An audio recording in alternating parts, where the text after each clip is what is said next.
I want to tell you about a new podcast called Amuse News. Publishing multiple days a week, Amuse News is your source for food news, interviews from around the food world, and more. On the show, we'll be engaging with food storytellers, from chefs to advocates to people working in the field, and many more. Find Amuse News wherever you get your podcasts. Amuse News is a destination for everyone who's looking for a new, insightful look into the world of food. If your restaurant wants to put the best on the table, look for food with the New York State Certified Seal. It's food that is grown right here. Learn more at certified.ny.gov. I'm Mike Eleneko from Food Talk. You're listening to Heritage Radio Network, broadcasting live from Bushwick, Brooklyn. If you like this program, visit heritageradionetwork.org for thousands more.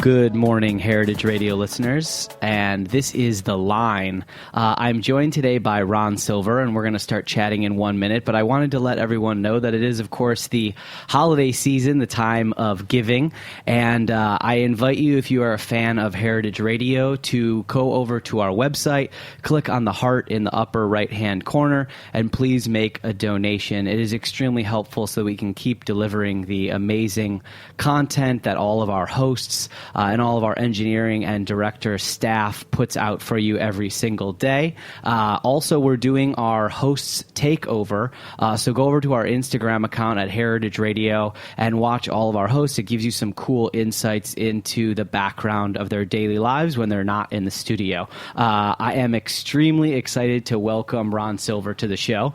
He opened Bubby's as a one-man pie delivery shop in Thanksgiving Day in 1990, which means that Bubby's has been in business for 26 years now, which is a monumental achievement, I think, in any city in the United States, but in New York especially, that is very impressive. He opened up in a small kitchen on the corner of Hudson and Northmore Street in Tribeca.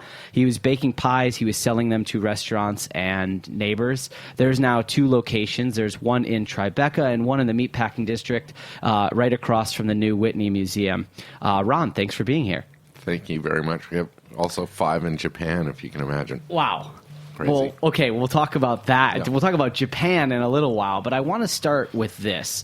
26 years. I saw on the menu when I went to eat there about 10,000 customers a week. 88, am I getting these numbers right? Between the 2 restaurants, yeah. Yeah, 88,000 burgers a year is something that's listed on the menu.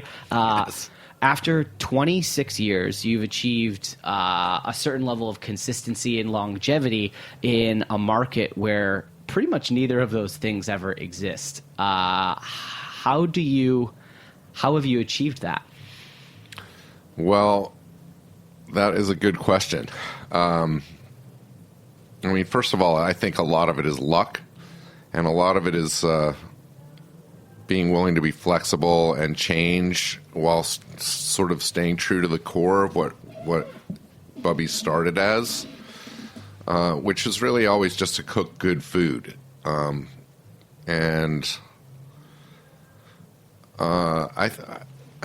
always just been committed to the community and to the restaurant, and it's provided, I'm an artist, and so it's provided me the opportunity to sort of grow and learn as an artist, and I never really set out to get rich off of it. It was always just something that allowed me to do my craft of cooking and sort of being a host and creating I fucking hate this word, but it's a safe environment. Now that word is destroyed, but Bubby's is a safe, nice, sweet spot where it's like my first customer was Isabella Rossellini, my second customer was Cyndi Lauper, and my third customer was Blondie. And literally, I was just walking these people walking in the door, and it's like, wow, that is weird. And at the same time, nobody ever never bothered anybody ever. So I think part of it is just being willing to sort of be flexible, and if cold pressed juice is cool, learn about that, or whatever little things are going on along in the world. And also, something that you guys also, I think do well, at Mile End is just sort of preserving an old way of cooking. And so that's, somewhere between staying in the present and keeping a foot in the past has just allowed me to be flexible. I don't really know, though. When you started at Bubby's, were you in the kitchen every single day, or did you kind of immediately shift to being like the owner type of mentality? No, I was in the kitchen for fucking 15 years. Like literally on the line for at least 8 years, and expediting, and just that's the only job I really knew how to do. And so how did you end up at Bubby's? What brought you to that point? You had been cooking in New York at a French restaurant. What type of cooking were you doing? I was a catering chef. My last job was flipping eggs at Florent, which is this 24-hour place in Meatpacking District, actually right next door to where our Bubby's is in the Meatpacking District now. So I sort of went from being a precocious chef.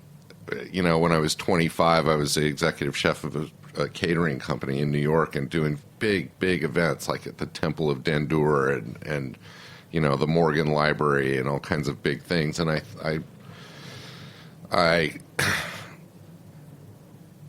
I sort of just became unemployable. And so you became unemployable how? You decided that you wanted to do your own thing, but how do you make the jump from being a catering chef at 25 to saying, I think I'm ready to do my own restaurant? I mean, how does that essentially I was fired from my job as breakfast cook, and I ended up just sort of borrowing a kitchen and begging this guy to let me open up. We sort of started baking it at where we are right now at Hudson Street in Northmore in September of 1990, and the whole neighborhood really just smelled like pie, and so people were pounding on the back door. And so sometime around October, I started begging this guy to let me open for one day before Thanksgiving, and he was like, no way, you can't do that. It'll ruin my chances of selling this business that he thought he was selling. And, it just became a joke. And finally, 2 days before Thanksgiving, he said that we could open for one day to sell pies. So we opened for the day and sold like 300 pies. It was insane. And then my then partner and I decided to cook Thanksgiving dinner. We got completely drunk and decided that since this guy was out of town, we would just open up the next day. And he didn't come back to town for like 3 weeks, and I forgot he even existed, really. And he walked in the middle of lunch. We were busy. He's like, what is going on? I was like, oh, my God, I'm so sorry, dude. He's like, whatever. And it just sort of started like that. We ended up signing a lease in April of 91. So we just... So for those first 3 weeks, what's it like when you're kind of this ragtag pirate operation? Did you really just kick open the doors and say, I'm cooking whatever I want? Oh, well, the first menu that we had was Thanksgiving leftovers.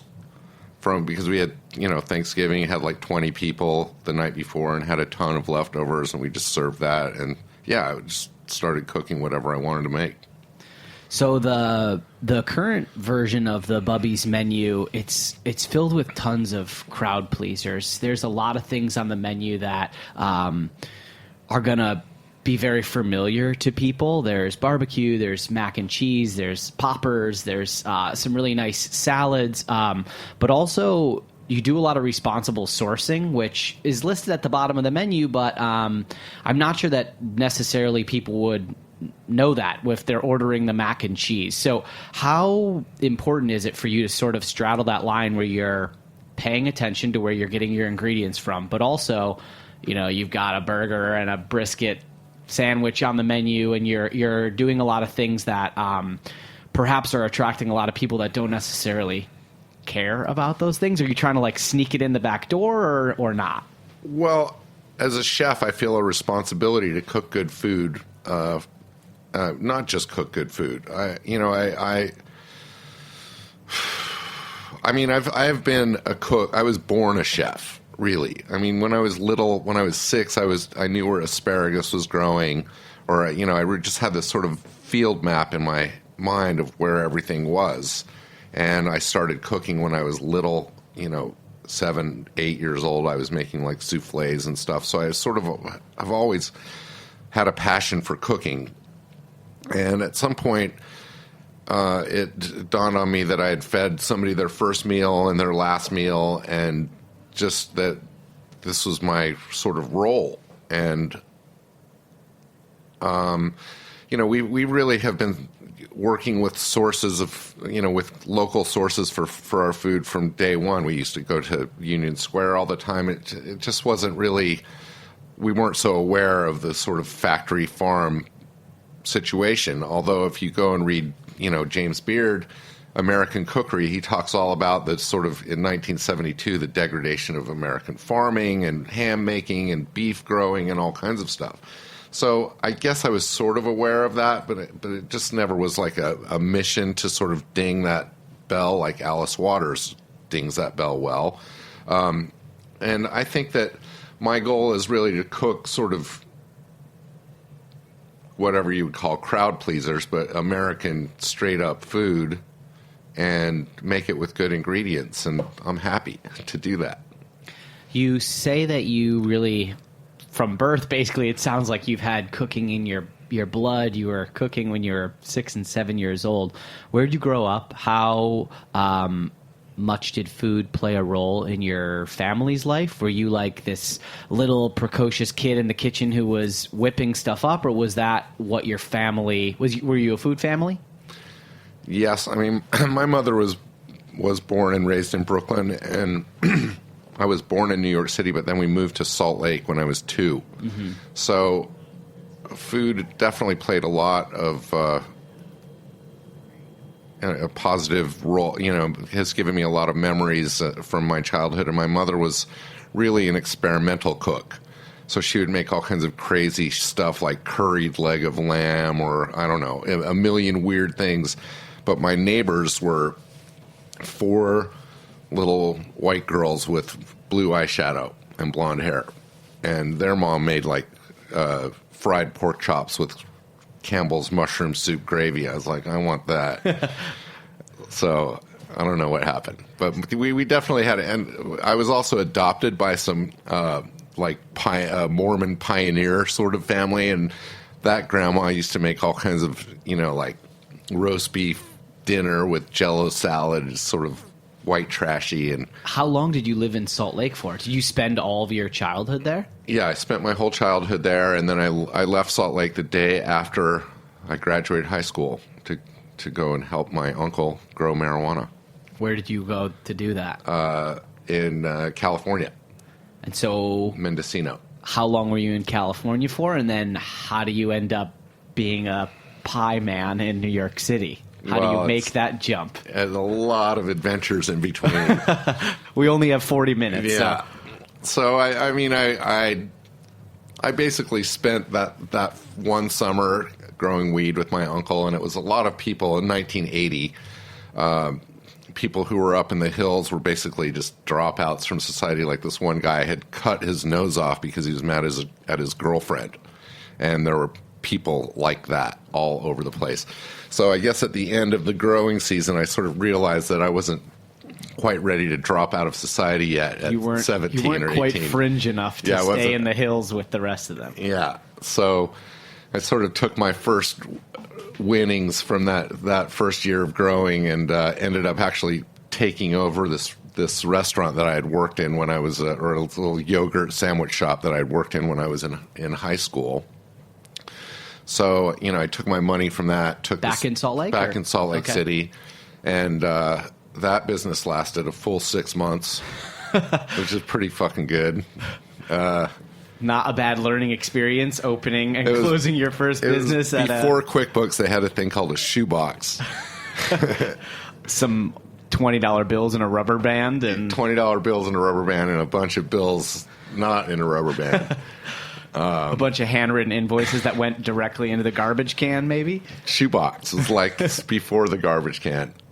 So after that, I sort of had a whole bunch of little adventures, and then I was in Atlanta, where I did sort of basic chef apprenticeship in Atlanta for like 4 years.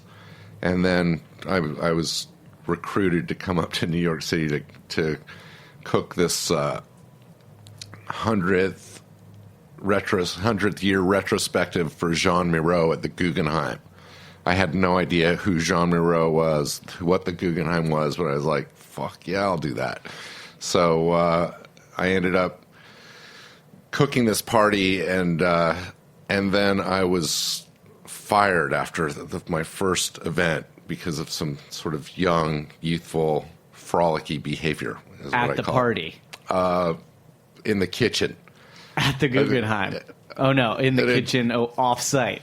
Yeah, yes, off-site. Some dodgy things happen. Okay. I don't think they're dodgy, but, we won't talk about it. Maybe I won't press you on that. Let's okay, not press something that. happened. Something and happened that was... You made it one day after. Yeah. You made it one day on this job. Okay. And then I had a whole bunch of little weird jobs, like I was the personal chef and housekeeper for a psychiatrist up on the Upper East Side. And that was a fucking mess also. Like one time Ruth Westheimer called on the phone. She's like, "This is Dr. Ruth Westheimer. I'm calling for Dr. whatever his name was."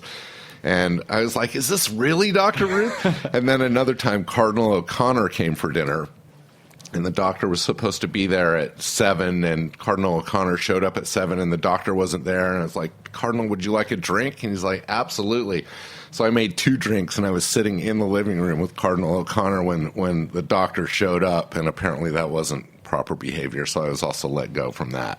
Okay, so there's a trend that you're building here, which is that you don't make it very far in a lot of these jobs and business ventures, but then now you've made it 26 years and you've got 2 businesses. So did you become more mature and sort of get a business sense that helped you cultivate this, or are we talking about a great partnership here, or really is this actually lucky? Because it seems like you've been hired many times, you've got the cooking background, but then fun maybe gets in the way and you aren't able to stick around for that long. So how have you been able to make it work with your own business? Well, for one thing, I've been blessed with some serious mentorship.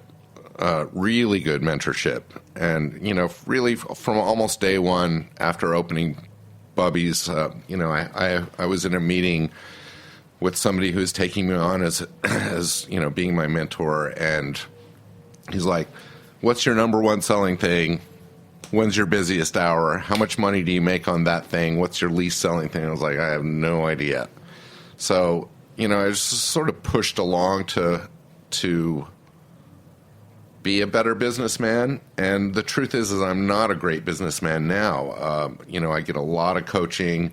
I don't pretend to be a good businessman. I pretend to have a passion to make things. And, I really count on people to help me run my business well. But I just, I'm good at certain things and I'm not good at other things, and I just don't pretend to be good at them. Was there a specific moment when you either yourself decided or someone told you to get out of your own way a little bit? I get told that every day. Every day, literally. Somebody tells me to get out of my own way. A lot of people that listen to this show and listen to Heritage Earth, they're in the business, or they'd like to be in the business. Maybe they're a barista. They have a dream of opening up a coffee shop. What do you think was the turning point moment for Bubby's as a small business to when something changed dramatically and you thought to yourself, I might have something here? Was it that day one when you did Thanksgiving leftovers? Was it the first year when you said, "Wow, I made it a year"?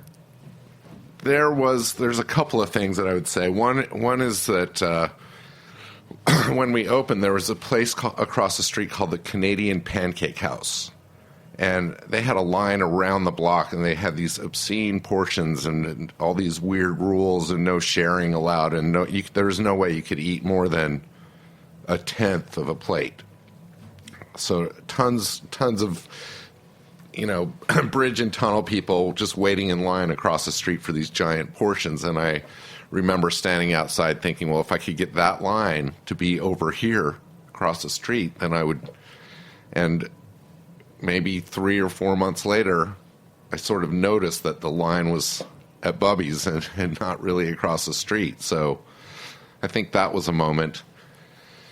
And then we had this other weird thing happen, which was John Kennedy had his last breakfast at Bubby's. And, you know, when he died, my business went up like 80% and it stayed there. How weird. Yes. That was reported in news stories? Or? Well, he was our neighbor. Okay. And so there were people waiting, you know, dropping flowers and doing whatever, you know, they were admiring the outside of his apartment, I guess. And there was a lot of news down there. And I don't know what, it's some weird phenomena, but I thought it was just going to go up and go back down, but it sort of just stayed up. How bizarre. Yeah.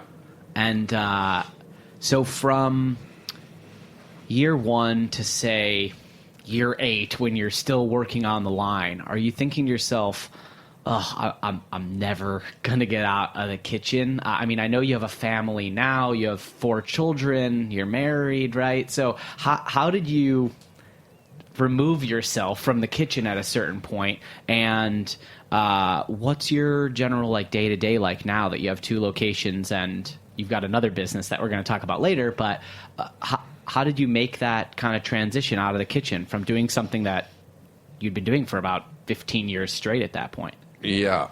Well, for one thing, you know, at a certain point before I made a switch, I just never thought that I would do anything else because this is what I love to do, and it's something that I've been doing all my life, and I liked it.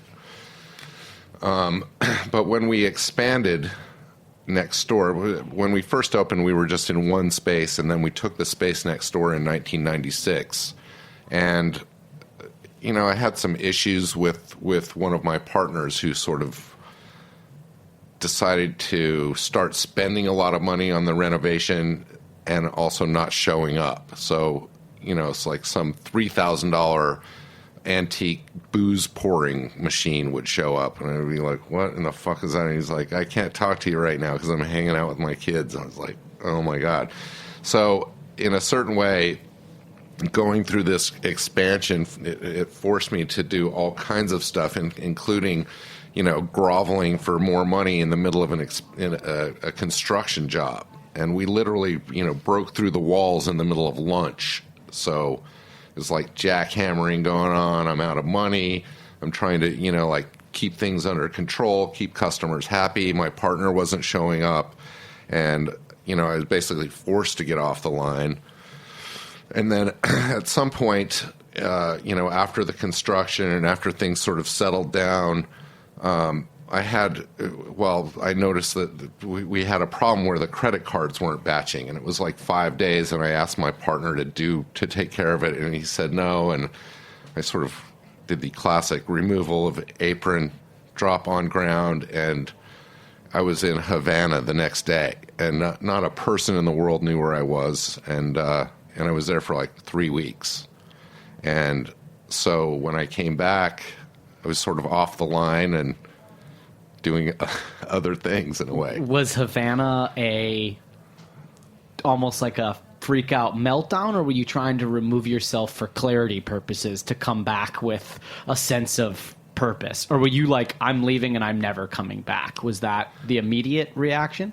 It was really just a clearing out, and I'm very good at doing that. You know, if I need to step away, I just step away and clear my head, and it does me a lot of good because it was very contemplative, and you know, it was a great thing to do, but it wasn't any sort of delusional running away. It was more like a sort of wake up call because I'm a person that shows up every day, same time, no matter what. So if it was noticed that I was gone for that long. I would imagine that they noticed.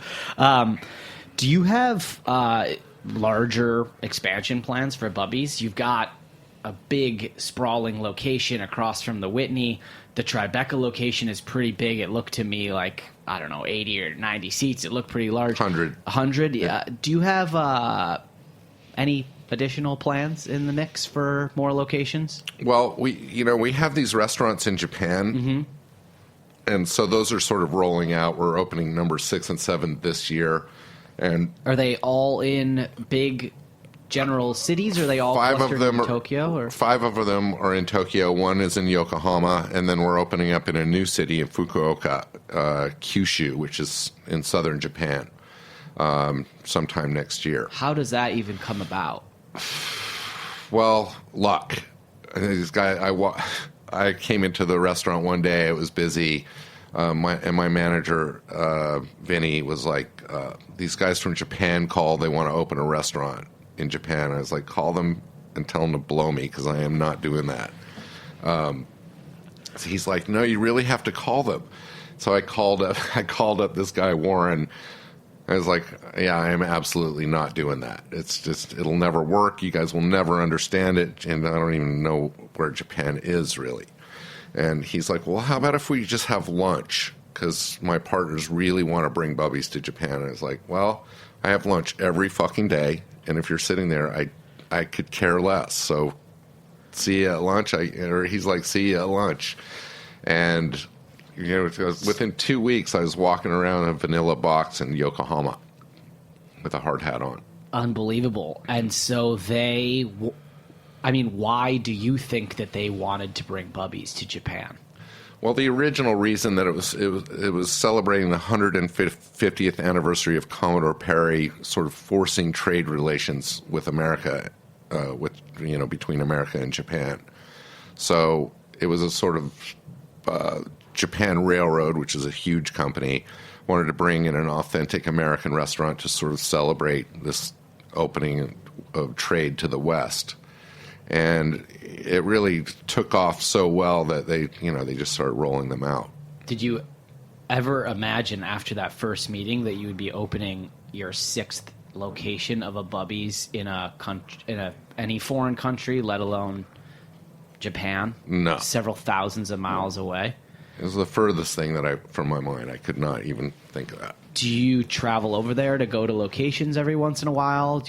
I assume you have obviously managers and chefs on the ground, but do you oversee any of that operation, or is it more of like a franchise type of deal? It's licensing, but I have a close relationship with the chef there who speaks English well. He's Japanese, and he lived in New York for 12 years, so we talk all the time, and,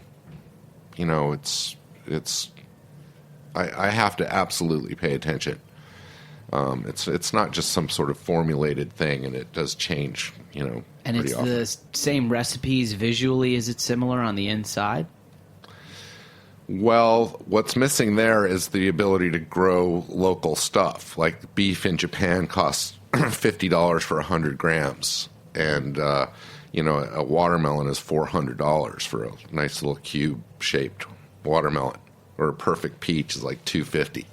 So they have a very different mentality, and it's been a real process to forge these relationships. But now we actually do have relationships with people, and I've basically caused several international events in a way. One is that we were meeting with apple growers in northern Japan, and in this press conference, this guy was telling me how proud he was that they planted all these sort of apples that were all. I was like, did you plant all one breed of apple? He's like, yeah. And I was like, that is not a good idea, dude. That's called monoculturalism. You are going to be fucked up if something happens to your apples. And this is at a press conference. And so it was not, it didn't go over that well. And then 2 other press guys afterwards came up to me and they were like, talk to us about monoculturalism. Oh, wow. So there's that. So you don't really tread lightly anywhere that you go. Well, I probably need somebody to sort of, hold me back or put some sort of choker on me. I also introduced the word fucking fresh to Japan, which also caused a bit of a little issue.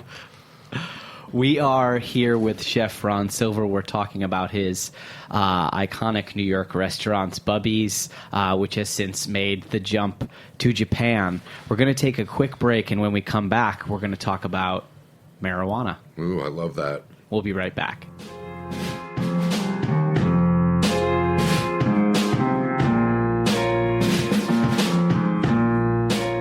And this one is Walking Like a Cowboy by Tackstar. We'll be right back.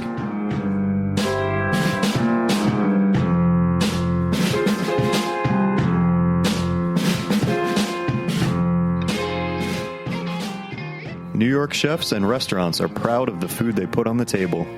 And serving produce that comes from local, environmentally responsible farms is a way to leave an even better taste in everyone's mouth. So when shopping for your ingredients, look for the New York State Grown and Certified seal. It lets you know which food is grown right here in New York State, certifying the food that comes from local farms that meet a higher standard. You'll not only be serving local food, you'll be supporting local farmers. Learn more about the New York State Grown and Certified program at certified.ny.gov.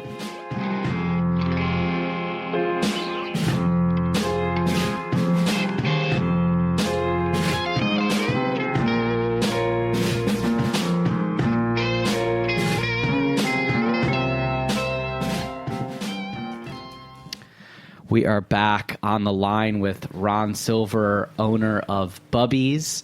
Bubby's has been open now for 26 years. There's 2 locations in America, and they're about to open their 6th location in Japan.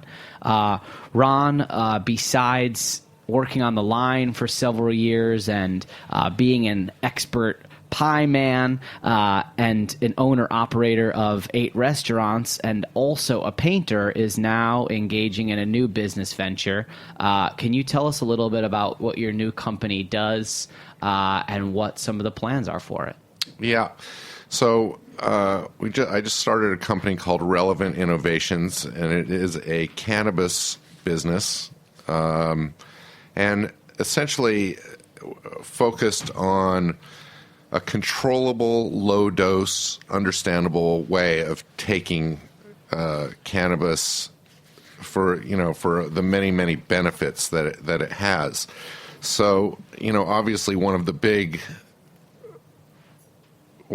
things right now is recreational use and a lot of snickering and a lot of sort of tee-hee-heeing, and that's really a response to a sort of weird ban on marijuana since 1936, and straight up some sort of racist reason for getting rid of this amazing thing, which also then cut into the hemp business. And I don't need to go into all the sort of weirdness behind illegalizing marijuana, but currently, there's a lot of snickering and everybody's thinking, oh, this is great. And certainly walking down any street in New York City, you can smell marijuana. But I've been very much focused on really on little old ladies. Bubby's is named after my grandmother's, which is a whole other little weird story. But I have always loved little old ladies my entire life, and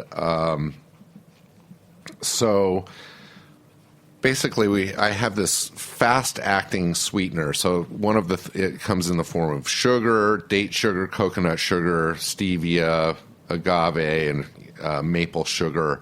And it's basically, one of the biggest problem with marijuana edibles today is that you eat one and you have no idea how long it's going to take to kick in, and you have no idea what the effect is going to be, because it really is a function of how your liver is working that day.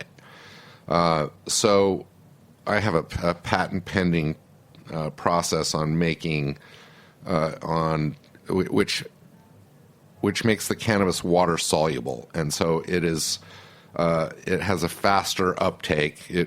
These sweeteners kick in about 15 minutes, and instead of in a regular edible, you get between 2 and 6% absorbable THC, which takes 1 to 4 hours to work. With mine, with this Relevant Innovation sweeteners, it takes about 15 minutes, and you end up getting about 18 to 22%. So it's a much higher uptake. So, essentially I'm trying to design it so that a little old lady could take a quarter teaspoon and not have to take Ambien, could stay away from pain meds. A lot of women are being prescribed opioids right now for various things, but menopause is a big thing. So these sugars really help with that and, sort of relieve a lot of effects. You said that, when you were a teenager, you went to Mendocino and you were working on a weed farm. How how much have you seen the ideas and the industry and the public perception of marijuana change in the last 25 years? And since you worked on a farm back in the day and now you're trying to launch a public forward-facing company, what do you think the next 5 or 10 years is going to look like in terms of medicinal and recreational use in the United States? Well, I mean, for one thing, I really am intimately involved with how the whole culture has changed. And I've been smoking marijuana since I was a little kid, really, since I was, I guess, 13 or something. And my uncle still grows in Mendocino. So I've really seen, I mean, one thing is that a lot of those guys are being left behind and marginalized because they can't quite make the jump from the black market into the legitimate market. But I think one of the biggest, to me, one of the biggest things that I've seen is just how useful this plant is. From helping kids to stop seizures to, being an alternative to pain meds to, the fiber that comes from hemp to, just to a million different things, the oil that comes out of the seeds. It's the most useful thing ever in a certain kind of way for one plant. I can't think of another plant that has as many uses as this. And then just to see the iterations that are coming out, I went to a party about a year and a half ago, or not a party, it was a kind of marijuana confab that a bunch of us decided to have it at a hotel in San Francisco. Mm-hmm. Four Seasons, thank you very much for helping us out. But essentially these guys just started, it was this, maybe 20 people invited to participate in this sort of discussion about how to start this business going. And, the first guys that showed up brought, like 15 different strains of weed and, like a pound of each and just put it out. And then the next guy showed up with a suitcase or a sort of briefcase full of things that I had never even heard of, like wax, shatter, all these dab things, and they breaking out all these electric pipes, and it looked like a crack den. And so it's sort of just amazing to see all the different products that come out of it and how they are useful. I'm not so interested in how to get higher. I mean, some of this stuff really causes problems and with how high people get. Mm-hmm. So I'm not interested in that side of it. I'm much more interested in this sort of low dose. So are you kind of positioning this as is it going to be a medical company? Is that how you see it? Is it a recreational product that you hope to be on the shelves in Whole Foods, or is it more of like a Dwayne Reed type of you get a prescription for it from a doctor? Well, I think it's going to end up falling outside of any of those models, and I don't really understand. For example, if it's legal medically, why do you need a marijuana dispensary for it? Why doesn't it just sell in the pharmacy? And the reason is because the pharmaceutical industry owns the channels of mm-hmm. distribution into the pharmacies, and the pharmacies are not set up for any sort of experimental thing. So this, in a way, marijuana, there's going to be a lot of actual medical benefits, and some big guys are going to come up with some big formulas about attacking cancer cells, and it's going to be very specific. But there is no controlling the homeopathic aspect of it, and it's homeopathy in a very effective way. For example, this oil that I've come up with has crazy sexual effects on people, but it also has a very beneficial effect on menopausal women. It's super helpful. So I'm really looking at the helpful aspect of it, and I can't stop people from doing whatever they're going to do. So what are your plans here with this company? Are you thinking that, are you taking steps away from the restaurants and pursuing this, or is this a company that you've had the vision and now you're kind of turning over the execution of it to someone else? With Bubby's or with the cannabis? With the cannabis. No, I'm very, very involved with it, but it's the kind of business where, as I said before, I'm good at certain things and not good at others. So we have a CEO who's running the company, and I'm helping him to understand the sort of nuances of how I think the thinking is going, because he's a very straight-laced guy and has no idea. You really have to understand marijuana to be in the marijuana business, I think, because it's a mentality in it. There's a certain spirituality to it that, Bristol Myers Squibb is never going to get. You can't just pull out certain pieces of this plant and make it, have it be cannabinol or something like that. It doesn't work.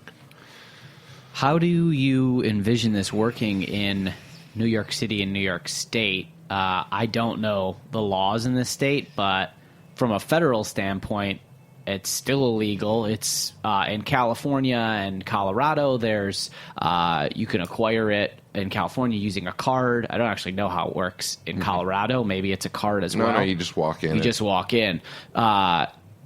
Is it on the ballot in New York? Are there plans to legalize it in New York State? I mean, first of all, it is legal in New York State for medical, and just recently,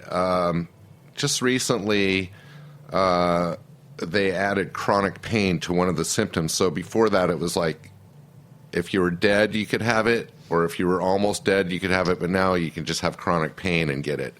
And there are a few symptoms, PTSD and some, but it's very limited. And there are very few doctors that can write prescriptions in New York City or in New York State. There's a very thorough training for the doctors, and the doctors really have to visit with the patients. It's not like in California you can go on Skype and talk to some guy and tell him you have a bunion and you've got a prescription in 1 minute. But in New York it is not like that. So I'm not sure why New York is the way that it is. I really am not that political as far as I don't want to go hang out at Tammany Hall and watch these guys jerk each other off, excuse my language, trying to figure out how they can make the most money off it, whatever. But what I am thinking is that eventually it's going to be legal in New York, and I mean, it's kind of I brought you this little instruction of how to use the sugar, and it was drawn by a friend of mine does all the covers for New Yorker magazine. And so my little pitch to New York is like, your brain trust has to go to Portland, which is stupid. And New York could be doing so much with cannabis, and a lot of markets, a lot of places are doing it. Like in Israel, in Tel Aviv right now, they have weekly seminars about how to get involved with the cannabis business. And, Israel is a big mover and shaker. Spain is starting to really push on how they're going to bring cannabis into the 21st century. It's just, now with this current presidential situation, I'm imagining that the whole world is just going to tell America to fuck off. The only reason that cannabis is illegal in the world is because of one racist in America. And before that, it wasn't even a thought. It's thousands of years of people using cannabis. I want to just shift back away from cannabis, back to Bubby's. As you embark on this new business venture, which sounds very cool, very exciting, and we're excited to see where you're going to go with it. You've reached a year in the owning of a business where you're pretty much at like iconic status. You've been around for so long. Do you think Bubby's has another 25, 50 years in it? And if you do, I'm curious to know, are your kids involved in Bubby's? And do you see this being the type of thing that one day one of your kids is going to be either on the line or, seating people at Bubby's every single day and kind of taking over the mantle from you as you either move on to a new project or maybe sit down for 5 minutes and take a break? Well, I guess, I have 4 sons. I've never wished the restaurant business on any of them. And if these beautiful young sons don't bring value, then they are out the door, because I do not believe in nepotism at all.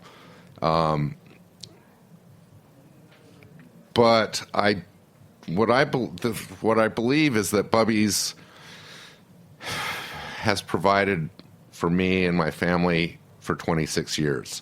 And the communities that we're in, I love them. Even little Tribeca in all its changes, I love Tribeca. The way that I see it is that if I'm lucky enough to be successful with this cannabis business, I'm going to use Bubby's for doing absolute socially good things like implanting good food in sort of fringe communities and trying to start basically a habitat for humanity with gardening and sort of exchanges in gardens. And there are models out there where with sort of suburban or urban gardening and exchange programs and processing and having a restaurant in these communities to tie it down. And I'm really looking at the whole thing as a vehicle to actually do good things for a long time. So in that regard, I hope that my kids and their kids will embrace some sort of vehicle to just build good community and sort of create access to good food to more people. One of the big problems in America today is that the good food is only for rich people because it's expensive.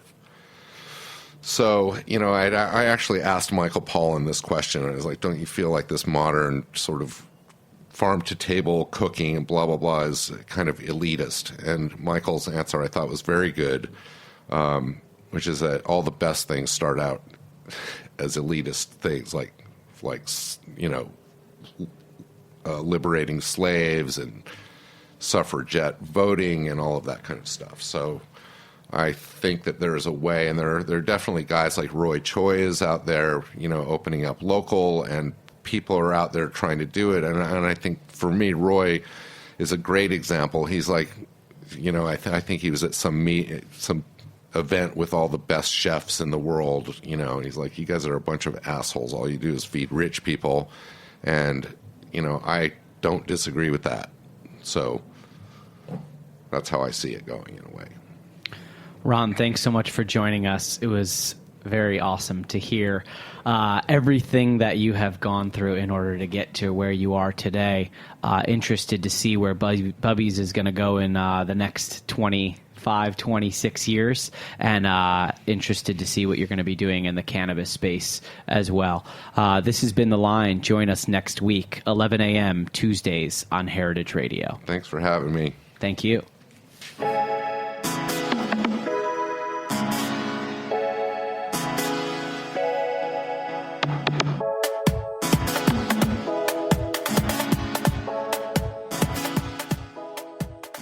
Thanks for listening to Heritage Radio Network, food radio supported by you. For our freshest content and to hear about exclusive events, subscribe to our newsletter. Enter your email at the bottom of our website, heritageradionetwork.org. Connect with us on Facebook, Instagram, and Twitter at heritage_radio. Heritage Radio Network is a nonprofit organization driving conversations to make the world a better, fairer, more delicious place. And we couldn't do it without support from listeners like you. Want to be a part of the food world's most innovative community? Rate the shows you like, tell your friends, and please join our community by becoming a member. Just click on the beating heart at the top right of our homepage. Thanks for listening.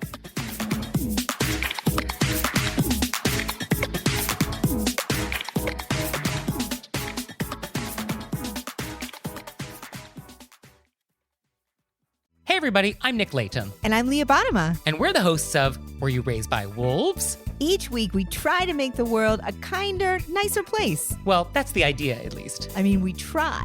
Have you ever wondered what to do if you're ghosted? Or what to do when a friend asks you to borrow money? Or the proper way to eat Cheetos? You know, the big questions. So please find Were You Raised by Wolves wherever you listen.